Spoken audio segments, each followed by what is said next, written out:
Hi అండి, అందరికీ good morning. మీకు ఒక చిన్న విషయం చెప్పడానికి వచ్చానండి.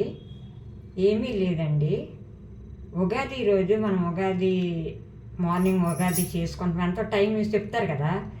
ఉగాది టైంకి మనం ఉగాది రోజు దీపం వెలిగించుకుంటాం. మనకి నైవేద్యం ఏది దొరికితే అది పెట్టుకుంటాం.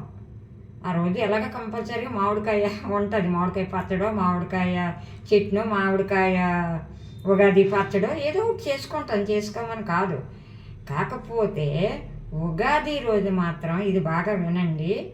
ఉగాది రోజు మాత్రం ఈ సంవత్సరం ఉగాది రోజు మాత్రం ఈ రోజంతట్లో ఏదో ఒక టైంలో, అంటే మధ్యాహ్నం అవ్వచ్చు, మార్నింగ్ మనం పూజ అయిపోవచ్చు, తర్వాత ఈవినింగ్ అవ్వచ్చు, నైట్కి అవ్వచ్చు, వినాయకుడి దగ్గరికి వెళ్ళి అది రెడ్డవి గులాబీ అని ఏ పువ్వు అవని రెడ్డవి పువ్వులు, తర్వాత గరికి పూసలు, ఈ రెండిమ్ములు పట్టుకొని పసుపు కుంకం, ఈ పసుపు కుంకం ఎర్ర పువ్వు ఏదైనా పర్వాలేదు, గరికి పూసలు తెలుసు కదా, ఈ పట్టుకొని వెళ్ళి ఆ పాదాల దగ్గర పెట్టుకొని, తండ్రి మేము ఎప్పుడు మా ఫ్యామిలీ బాగుండాలి అని ఆ వినాయకుడికి మొక్కుకుంటే చాలా నిజంగా మనతో ఆ వినాయకుడు మన ఎంటే ఉంటాడు, మన ఎంటే వస్తాడు.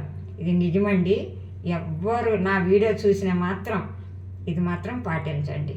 నిజంగా చెప్తున్నానండి. దేవుడి మీద ఎవరు అబద్ధం ఆడం కదా. మీ ఎంటే ఉంటాడు వినాయకుడు, మీకు వదలకుంటే ఉంటాడు. మీకు అన్ని విధాలుగా మంచిగా జరుపుతాడు తప్ప చెడు అంటూ ఉండదు. మాకు సింపుల్, ఇందులో ఏం లేదు కదా.